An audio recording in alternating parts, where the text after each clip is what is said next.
Hey guys, what's going on? Estamos de volta, mais um vídeo. Pessoal, existe uma frase que eu carrego comigo, que vocês já ouviram falar várias vezes. Ela tem um sentido não só figurativo, mas ela determina uma causa. O que significa? Então vou repetir novamente. Resultado não é sinônimo de aceitação. Dá para entender onde eu quero chegar? Bom, hoje nós vimos aí o que aconteceu no Brasil. Ontem, hoje, a gente está sentindo ainda o gosto amargo do fel ainda na garganta. Então vou começar lá do final e no começo eu vou voltar do final para o começo. Does that make sense? Dá para entender onde eu quero chegar? Aí vou lançar uma pergunta no ar aí vocês respondem da melhor forma possível, que vai ser uma pergunta subjetiva. Espero que vocês realmente possam participar. Então, o negro continuar sendo oprimido enquanto o Brasil não se assumir racista. Então, o negro vai continuar sendo oprimido enquanto o Brasil não se assumir ser racista. Então, vou começar, ia terminar com essa frase.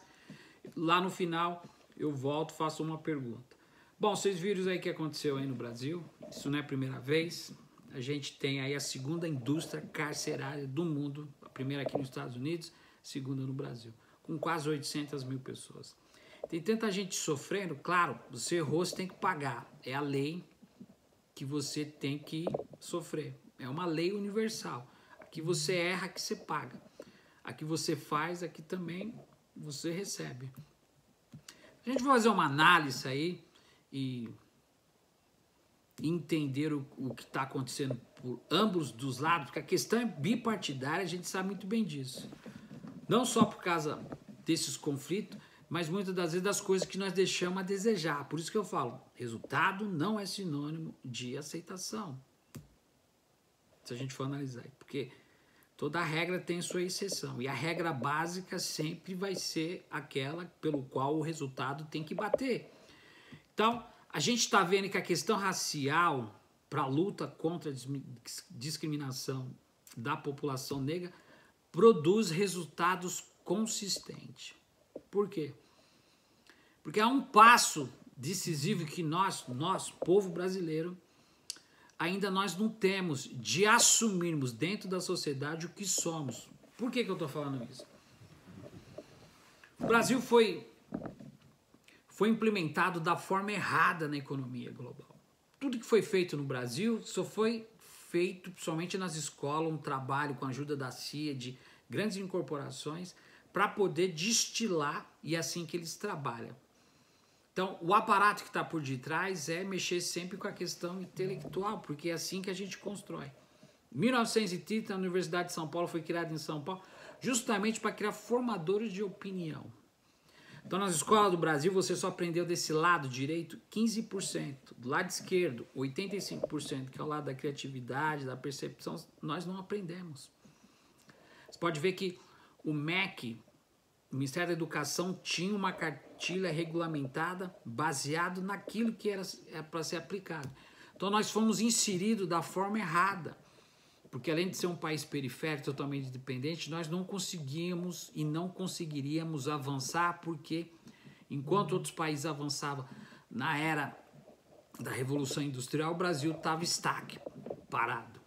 Então, a população negra produziu resultados consistentes e é um passo decisivo que nós brasileiros ainda não temos de assumirmos o que somos. Sim, racista ou não, seja como indivíduo ou seja como sociedade.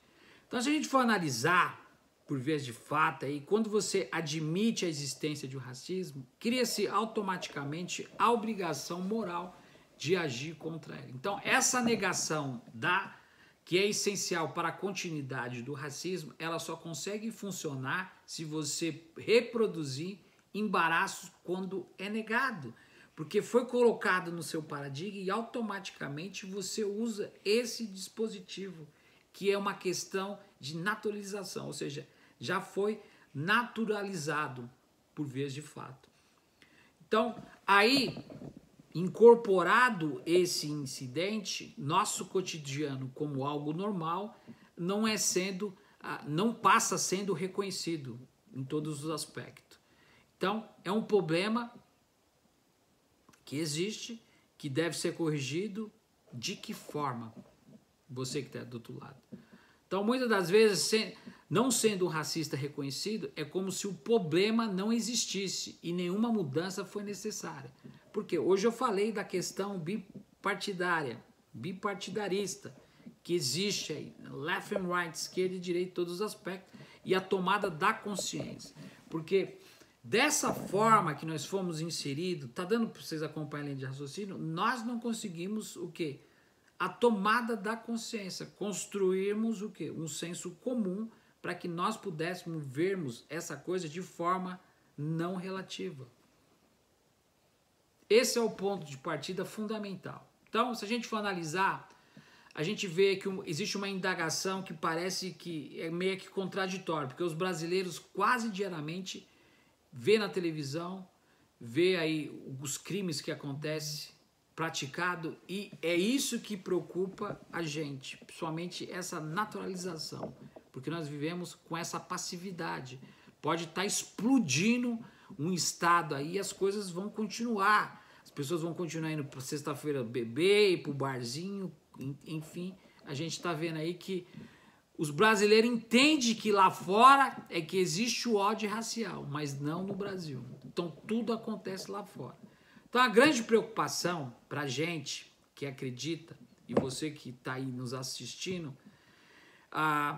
é de estar atento à questão racial e como você reagiria o que se fosse com você. O que eu quero dizer é o que? Se fosse com você. É a mesma coisa da normalidade do Covid-19.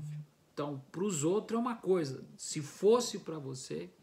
Então, o senso comum tende a compreender o racismo de maneira simplista, limitando ou seja, aquelas situações que uma pessoa negra é proibida de entrar num clube, de entrar num trabalho, de entrar no supermercado, como acontece, de entrar num ônibus, de ser abordado pela polícia, entendeu? E muitas das vezes o racismo também se manifesta de formas que pode ser menos gritante, mas produz efeito mais devastador na vida da pessoa negra. Então, dá para entender onde eu quero chegar? Porque os números que a gente tem aí, porque a gente faz research, literalmente, a população brasileira tem quase a metade da população é negra. Pessoas mortas por assassinato, 70% são negros. Ocupantes de cargo de gerência, 30% são negros. Pessoas mortas em ações policiais, quase 78%. Deputados federais eleitos, a gente é contra esse sistema, a gente sabe que esse aparato, existe uma necrópita, uma necropolítica, que isso não vai levar a lugar nenhum, e muitas das vezes a gente tem que ajudar as pessoas a entender isso, que foram eleitos 24%. População carcerária é a maior fora dos Estados Unidos, com a maioria que está preso, quase 800 mil, a maioria dessas 800 mil são negras. Juízes do Tribunal Federal, 9%. Renda mínima mensal, isso antes da pandemia. Agora, com a pandemia, negros, R$ 1.600. Brancos, quase 2.800. Trabalhadores subtizados, sabe o que significa isso? Vai pesquisar, processa lá. As pessoas querem informação, mas não é bem por aí. 19%. Branco, 29%, quase 30% negros. Analfabetismo, analfabetos, 4%, não, 4% branco, 10% negro. Pessoas que vivem sem rede de esgoto, a maioria é negro, quase 50%. Brancos, 25%. Pessoas que vivem sem coleta de lixo, a maioria é negros e a minoria branco. Bom, morte por ano, até 14 anos de idade, 20 mil brancos. Negros, 26 mil. Idade de 14 anos. De 15 a 29, 62 mil negros e 20.300 brancos. De 30 a 59, 125 mil brancos e negro, 181 mil negros. Se a gente for fazer uma análise, eu perco até o fôlego, porque são tantas coisas que a gente deveria estar aqui questionando, e muitas das vezes a gente não consegue entender, porque a luta contra o racismo no Brasil é uma luta de refundação nacional, não só bipartidária, por causa daquela espinha dorsal que eu acabei de falar para você, mas justamente por causa desse aparato que foi colocado no Brasil e na sociedade como um todo. Queira ou não queira, você vai estar aí batendo de frente. Porque o movimento histórico que culminou a abolição da escravatura no Brasil foi composta no fim da escravidão, em 1888. Foi o último país que assinou a lei da escravatura. É uma vergonha para o Brasil, para a nação. E muitos dos jovens não sabem nem o que significa isso. Então dói, gente, o coração, porque de lá para cá, juntamente com a proclamação da República, que foi um ano depois, 1889, a Constituição, 1891, são fatores estruturantes da formação do Estado burguês no Brasil. Nós vivemos uma sociedade escravagista. Vocês viram que eu falei no último vídeo, é agora, hoje. Então, o Estado burguês no Brasil tem parte fundamental nessa transição da formação social escravagista para o capitalismo no final do século XIX e no final do século, aliás, no início do século XX. Então, a Revolução Burguesa no Brasil, pelo que parece, ela foi consolidada enquanto a classe se moldava às suas estruturas. Em 1930 foi criada a Universidade de São Paulo, onde foi criado formadores de opinião justamente para que o barco pudesse, né, ter um porto seguro. Então, essas mudanças operadas, elas superaram algumas tendências em relação aos países centrais, mas não avançaram. Esse é o grande problema do Brasil. Tudo isso foi inaugurando o quê?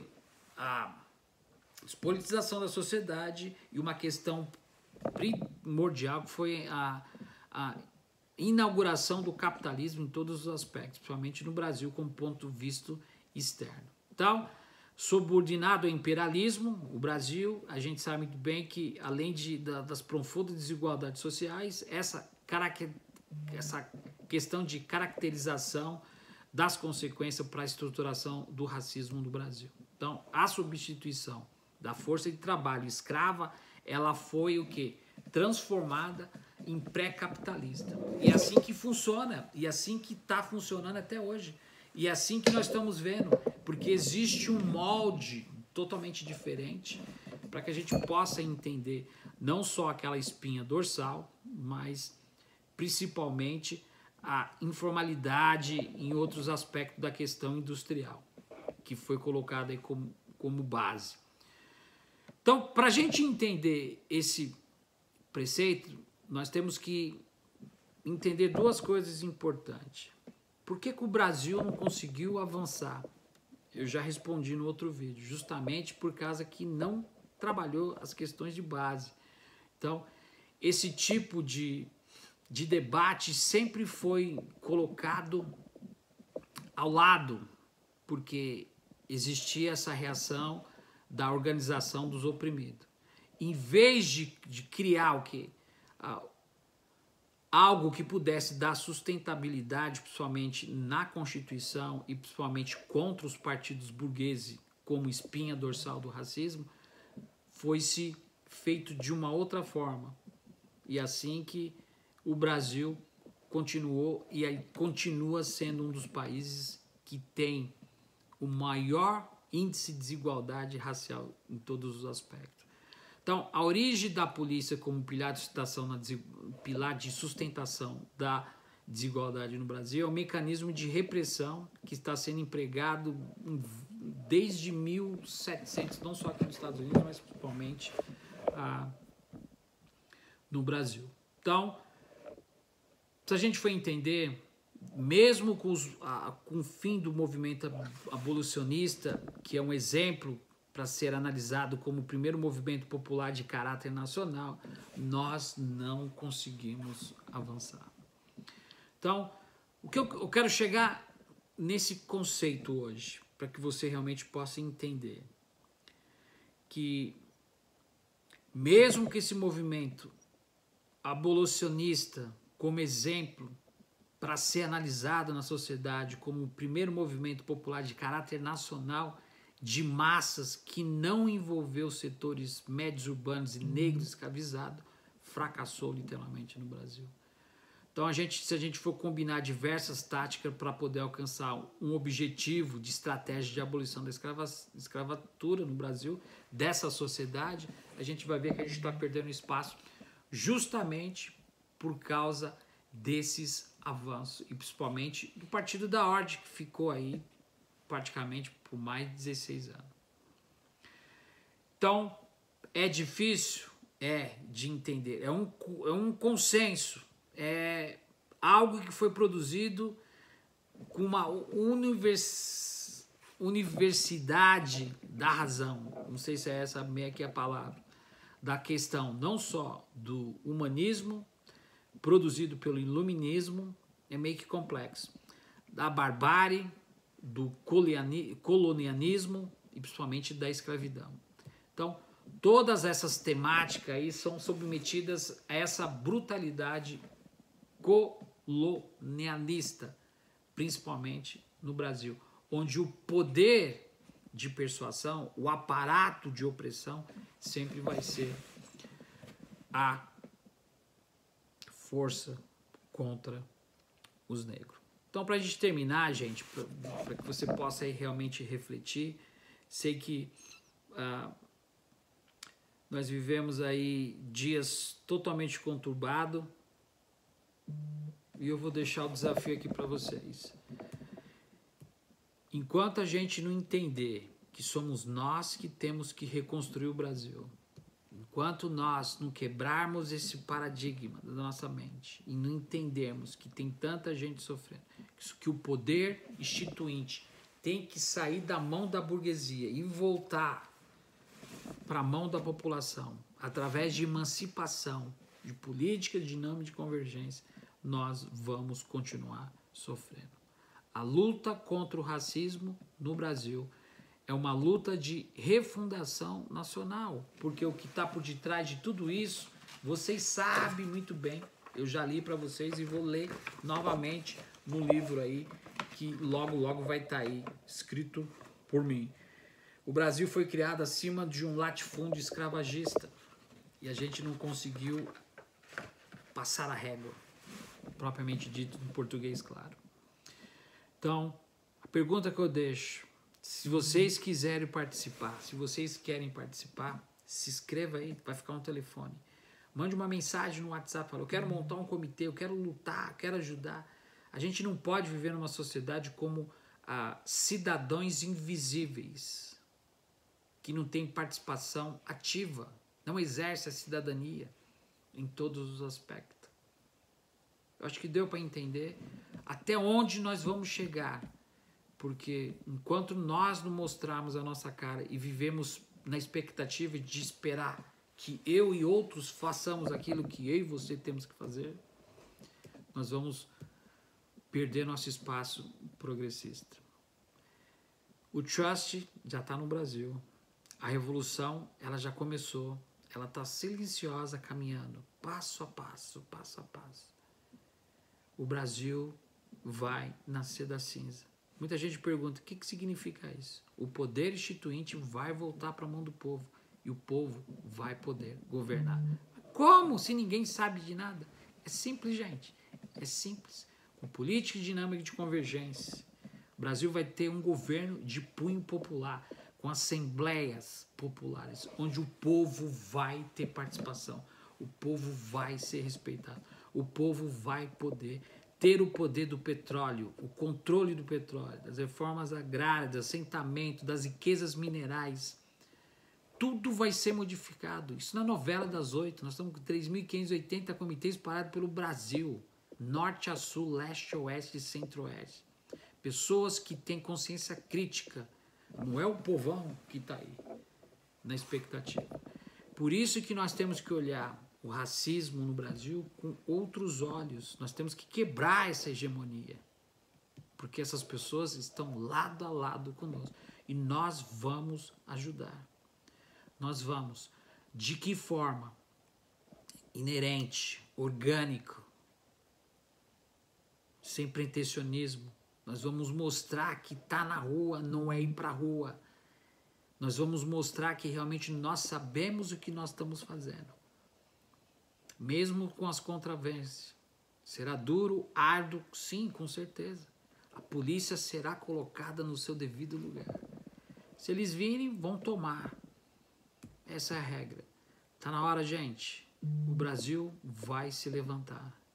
Mas não através de voto, nem de eleição.